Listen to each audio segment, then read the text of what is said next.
दो हंसों की कहानी। जातक कथा। मानसरोवर आज जो चीन में स्थित है, कभी ठमानस सरोवर के नाम से विश्वविख्यात था और उसमें रहने वाले हंस तो नीले आकाश में सफेद बादलों की छटा से भी अधिक मनोरम थे। उनके कलरव सुंदर नर्तकियों की नुपुर ध्वनियों से भी अधिक सुमधुर थे। उन्हीं सफेद हंसों के बीच दो स्वर्ण हंस भी रहते थे। दोनों हंस बिल्कुल एक जैसे दिखते थे और दोनों का आकार भी अन्य हंसों की तुलना में थोड़ा बड़ा था। दोनों समान रूप से गुणवान और शीलवान भी थे। फर्क था तो बस इतना कि उनमें एक राजा था और दूसरा उसका वफादार सेनापति। राजा का नाम धृतराष्ट्र था और सेनापति का नाम सुमुख। दोनों हंसों की चर्चा देवों, नागों, यक्षों और विद्याधर ललनाओं के बीच अक्सर हुआ करती थी। कालांतर में मनुष्य योनि के लोगों को भी उनके गुण सौंदर्य का ज्ञान होने लगा। वाराणसी नरेश ने जब उनके विषय में सुना तो उसके मन में उन हंसों को पाने की प्रबल इच्छा जागृत हुई। तत्काल उसने अपने राज्य में मानस सदृश एक मनोरम सरोवर का निर्माण करवाया, जिसमें हर प्रकार के आकर्षक जलीय पौधे और विभिन्न प्रकार के कमल जैसे पद्म, उत्पल, कुमुद, पुंडरीक, सौगंधिक, तमरस और कहल विकसित करवाए। मत्स्य और जलीय पक्षियों की सुंदर प्रजातियां भी वहां बसाई गईं। साथ ही राजा ने वहां बसने वाले सभी पक्षियों की पूर्ण सुरक्षा की भी घोषणा करवाई, जिससे दूर दूर से आने वाले पंछी स्वच्छंद भाव से वहां विचरण करने लगे।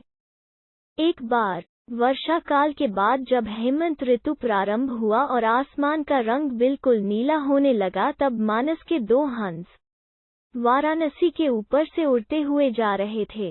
तभी उनकी दृष्टि राजा द्वारा निर्मित सरोवर पर पड़ी। सरोवर की सुंदरता और उसमें तैरते रमणीक पक्षियों की स्वच्छंदता उन्हें सहज ही आकर्षित कर गई।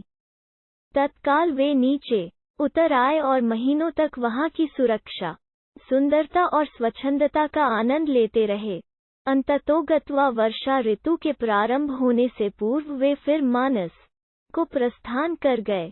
मानस पहुंचकर उन्होंने अपने साथियों के बीच वाराणसी के कृत्रिम सरोवर की इतनी प्रशंसा की कि सारे के सारे हंस वर्षा के बाद वाराणसी जाने को तत्पर हो उठे।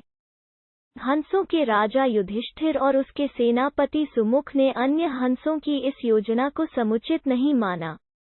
युधिष्ठिर ने उनके प्रस्ताव का अनुमोदन न करते हुए यह कहा कि पंछी और जानवरों की एक प्रवृत्ति होती है, वे अपनी संवेदनाओं को अपनी चीखों से प्रकट करते हैं, किंतु जंतु जो कहलाता है मानव बड़ी चतुराई से करता है अपनी भंगिमाओं को प्रस्तुत, जो होता है उनके भावों के ठीक विपरीत।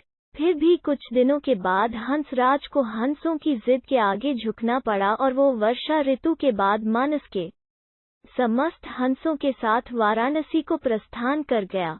जब मानस के हंसों का आगमन वाराणसी के सरोवर में हुआ और राजा को इसकी सूचना मिली, तो उसने अपने एक निषाद को उन दो विशिष्ट हंसों को पकड़ने के लिए नियुक्त किया।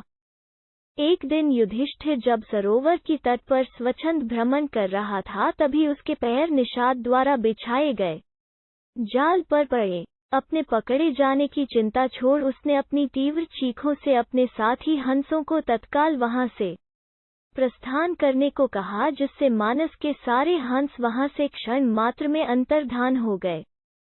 रह गया तो केवल उसका एकमात्र वफादार हमशक्ल सेनापति सुमुख। हंसराज ने अपने सेनापति को भी उड़ जाने की आज्ञा दी, मगर वह दृढ़ता के साथ अपने राजा के पास ही जीना मरना उचित समझा। निषाद जब उन हंसों के करीब पहुंचा तो वह आश्चर्यचकित रह गया, क्योंकि पकड़ा तो उसने एक ही हंस था, फिर भी दूसरा उसके सामने निर्भीक खड़ा था। निषाद ने जब दूसरे हंस से इसका कारण पूछा तो वो और भी चकित हो गया, क्योंकि दूसरे हंस ने उसे यह बताया कि उसके जीवन से बढ़कर उसकी वफादारी और स्वामी भक्ति है। एक पक्षी के मुख से ऐसी बात सुनकर निषाद का हृदय परिवर्तन हो गया। वो एक मानव था, किंतु मानव धर्म के लिए वफादार नहीं था। उसने हिंसा का मार्ग अपनाया था और प्राणातिपात से अपना जीवन निर्वाह करता था। शीघ्र ही उस निषाद ने अपनी जागृत मानवता के प्रभाव में आकर दोनों ही हंसों को मुक्त कर दिया। दोनों हंस कोई साधारण हंस तो थे नहीं। उन्होंने अपनी दूरदृष्टि से यह जान लिया था कि वो निषाद निस्संदेह राजा के कोप का भागी बनेगा। अगर निषाद ने उनकी जान बख्शी थी तो उन्हें भी निषाद की जान बचानी थी। तत्काल वे निषाद के कंधे पर सवार हो गए और उसे राजा के पास चलने को कहा। निषाद के कंधों पर सवार जब वे दोनों हंस राज दरबार पहुंचे तो समस्त दरबारीगण चकित हो गए। जिन हंसों को पकड़ने के लिए राजा ने इतना प्रयत्न किया था वे स्वयं ही उसके पास आ गए थे। विस्मित राजा ने जब उनकी कहानी सुनी तो उसने तत्काल ही निषाद को राजदंड से मुक्त कर पुरस्कृत किया। उसने फिर उन ज्ञानी हंसों को आतिथ्य प्रदान किया तथा उनकी देशनाओं को राजदरबार में सादर सुनता रहा। इस प्रकार कुछ दिनों तक राजा का आतिथ्य स्वीकार कर दोनों ही हंस पुन मानस को वापस लौट गए।